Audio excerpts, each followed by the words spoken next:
ମାନେ ଆପଣମାନେ ସବୁ କ'ଣ କରୁଛନ୍ତି?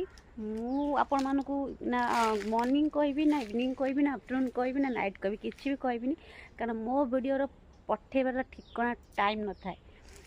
ତ ମୁଁ ଆସିଛି ବାରିଆଡ଼େ, ମାନେ ଆପଣ ଜାଣିଛନ୍ତି ଯେତେବେଳେ ମୁଁ ଆସେ ତ ମୁଁ ବାରିଆଡ଼େ ବୁଲେ। ଆମ ରୁମ୍ଟା ସେଇଠି, ଆଉ ମୁଁ ଆସିଛି ଏଇଠି, ମାନେ ଏଇ ଯେଉଁ ବାରିଟା ଯାହା ବହୁତ ସବୁ ଆମର କଦଳୀ ଗଛ ଲଗେଇଛନ୍ତି, ତାପରେ ଆମର ସଜନା ଗଛ ବି ଲାଗିଛି, ଏଠି ପଣସ ଗଛ, ଏସବୁ ଆଗରୁ ମାନେ ଯେଉଁମାନେ ରୁହନ୍ତି ସେ ସବୁ ଲଗେଇ ଲଗେଇ ଯାଆନ୍ତି। ଆମେମାନେ ଫଳ ଖାଉଛୁ, ଆମେମାନେ ଗଲା ପରେ ଆଉ ସବୁ ଏଠି ସେ ରହିବେ, ତ ସେମାନେ ଫଳ ଖାଇବେ।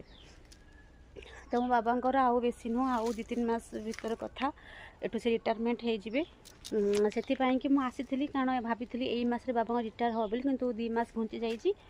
ସେଥିପାଇଁ ମୁଁ ଲଙ୍ଗ୍ ଟାଇମ୍ ଏଠି ରହିଯାଇଛି, ମାନେ ଆଜି କି 11 ଦିନ ଏଠି ରହିଯାଇଛି ନା। ମୁଁ ଏତେ ଦିନ କେବେ ରୁହେନି, ଆପଣମାନେ ଜାଣିଛନ୍ତି। ମୁଁ ମାନେ ଯାଏ ଆସେ ପଳାଏ, ପୁଣି ଗୋଟେ ଦିନ ରହିକି ପଳାଏ। କିନ୍ତୁ ମାନେ ଗୋଟେ ଝିଅ ଯଦି ବାପ ଘରେ ଆସିକି ମାନେ 4 ଦିନରୁ ଅଧିକା ରହିଲା, ତ ଲୋକମାନେ ଭାବନ୍ତି କ'ଣ ଝଗଡ଼ା କରିକି ଆସିଛି କି ରାଗିକି ଆସିଛି କି? ଆଉ ସେଠିକା ଲୋକ ପଚାରନ୍ତି ଯେ କ'ଣ ରାଗିକି ପଳେଇଛି କି? ସମସ୍ତଙ୍କ ମାଇଣ୍ଡରେ ଏଇ ଭାବନାଟା ଆସେ। ଆରେ କାହିଁକି ଗୋଟେ ଝିଅ କ'ଣ ଆସି ତା ବାପ ଘରେ ଲଙ୍ଗ୍ ଟାଇମ୍ ରହିପାରିବନି? ଲୋକଙ୍କ ଭାବନା ଦେଖନ୍ତୁ କେମିତି। ମୋତେ ଇଏ କହୁଥିଲେ କି ଏଟା ପଚାରିଲା କ'ଣ ସେ ରାଗିକି ଯାଇଛି କି, ମାନେ ହସ ମଜାକରେ ପଚାରିଛି, ସିରିୟସ୍ ନୁହଁ, କାରଣ ଆମ ଘରେ ଏମିତି ଝଗଡ଼ା ହୁଏନି, ମୁଁ କେବେ ଝଗଡ଼ା କରି କେବେ ଘରକୁ ଆସିନି। ଆଉ ଏଠି ଜଣେ ଆଣ୍ଟି ପଚାରିଲେ କ'ଣ ହେଇଛି ଝିଅ, କ'ଣ ଏତେ ଦିନ ରହିଲା, କ'ଣ କିଛି ହେଇଛି କି ପ୍ରୋବ୍ଲେମ୍?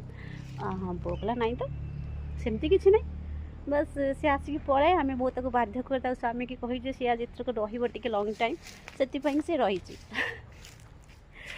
ଲୋକମାନଙ୍କ କଥା ନା,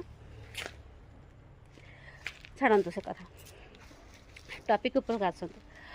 ଯେତେବେଳେ ମୁଁ ଟିକେ ସ୍ୟାଡ଼୍ ସଙ୍ଗ୍ ଭିଡ଼ିଓ ବନେଇ ଦେଉଛି, ତ ମୋର ରିଲେଟିଭ୍ ମାନେ ମୋତେ ଯେଉଁମାନେ ବେଶୀ ଭଲ ପାଆନ୍ତି, ମାନେ ମୋତେ କେୟାର୍ କରନ୍ତି ମୋର, ସେ ମୋତେ କଲ୍ କରି କହୁଛନ୍ତି